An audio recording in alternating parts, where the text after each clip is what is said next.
بەڕێزان سڵاوتان لێبێت محەممەدم لە تێکنیوزەوە لەم ڤیددیۆیە پاکەتی مۆبایلی شاومی می ئەی سێ ئەەکەینەوە و باسێک لە تایبەتمەندیەکانێکین بە شێوەیەکی کورت.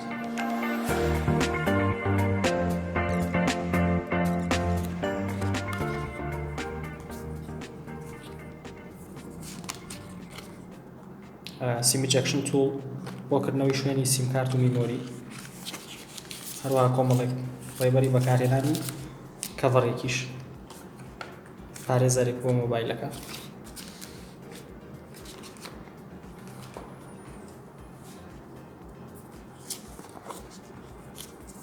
ئەمە خودی مۆبایلەکەیە بە ڕەنگی سپی، هەروەها مۆبایلە دوو ڕەنگی تریشی هەیە، ڕەنگێکیان لە نێوان ڕەساسی و ڕەشە و ڕەنگێکیشیان شینێکی تۆخ یا با بڵێ نیلیە. بابزانی چی تریش لەناو پاکەتەکە هەیە. کێبڵێکی USB Type C و هەروەها بارگاویکەرەوەیەکیش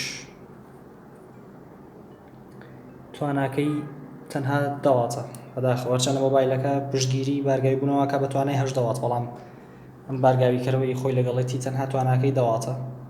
گەر بتەوێت توانای 8 وات بارگاوی بکەیتەوە بێت دانەیەکی تری بەجیا بۆ بکڕیتەوەی خۆی تەنها 10 واتە تواناکەی. لەسەر تایبەتمەندیەکانی مۆبایلەکە بە پرۆسێسەری سناپدراگۆن 665 کارەکات کە لە ڕووی هێزەوە جیاوازێکی زۆری نیە لەگەڵ سناپدراگۆن 660، بەڵام جیاوازی هەرە گەورەی ئەوەیە کە 11 نانۆمەترە، کاتێکا سناپدراگۆن 660 14 نانۆمەتر بوو. بەمەش ئەم پرۆسێسەرە تازەیە وزەیەکی کەمتر بەکارەبات بۆ بەرگەگرتنی تەمەنی پاتری ئەم مۆبایلە بێگومان باشترە. ڕامی مۆبایلەکە 4 گیگابایتە بۆ بە بیرگەی 64 گیگابایت و 128 گیگابایتیش بەردەستە. جۆری 64 گیگابایتەکەی لە سلێمانی نرخی لە دەوروبەری 185 دۆلارە، 128 گیگابایتەکەش لە دەوروبەری 200 دۆلارە. ڕوونماکەی 6 ئینچە یاخود شاشەکەی 6 ئینچە لە جۆری سوپەر ئەمۆڵیدە.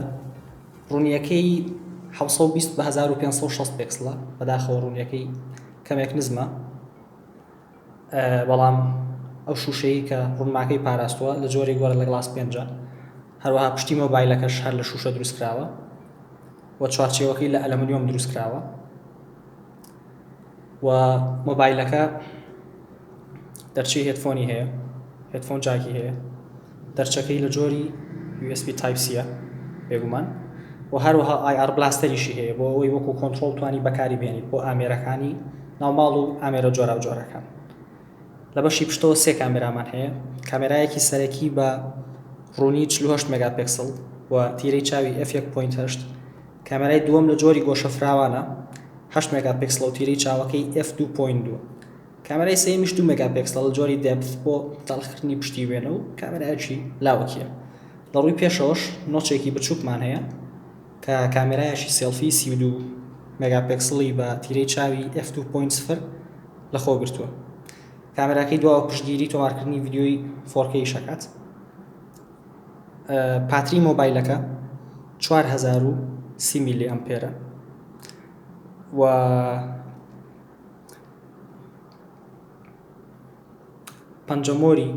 هەستەوەری پەنجەمۆری مۆبایلەکە لەژێر ڕوونماکەیەتی. کۆمەڵێکتر لە تایبەتمەندیەکانیشی بۆ نمونە بلوتوث 5 وشانی بلوتوث 5 و 2 سیمکارتە و هەروەها توانیت بیرگەی دەرەکیشی لەگەڵ بەکار بهێنیت یاخود باڵین میمۆری، بەڵام 3 جێگای نییە جێگایەکان تایبەت بێت بە میمۆری، تەنها 2 جێگای هەیە. ئەتوانیت 2 سیمکارت یاخود سیمکارتێک و میمۆریەک بەکار بهێنیت. ئەمە کورتەی تایبەتمەندیەکانی بوو. هەروەها بە وەشانی ئەندروید پای کارەکات یاخود ئەندروید 9 و ڕووکارەکەشی بریتە لە ڕووکاری ئەندروید 1، ئەندرویدی باڵین خام، ئەندرویدی سادە، ئەندرویدە بنەڕەتیەکەی گوگڵ، نەوەکو ڕووکاری MIUI کە تایبەتە بە شاومی. زنجیرەی A هەر لە A1ەوە دواتر A2 ئێستاش A3. ئەم مۆبایلانە هەر سێکیان بە ڕووکاری ئەندروید 1 کارەکەن بۆ ئەو کەسانی کە خوازیاری ئەو جۆرە ڕووکارن. هیوادارم ڤیدیۆکەتان بەدڵ بوو بێت و سەرەتایی ڤیدیۆ دروستکردنمانە لە تێک نیوز هیوادارین لە کەم کوڕەکانمان ببورن و هەر ڕەخنەیەک پرسیارێک پێشنیارێکتان هەیە هیوادارین لە کۆمنت ئاراستەمانی بکەن و ئەگەر ڤیدیۆکەتان بەدڵ بۆ لایکی بکەن و سەبسکرایبی چەناڵەکە بکەن خواتان لەگەڵ و کاتێکی خۆش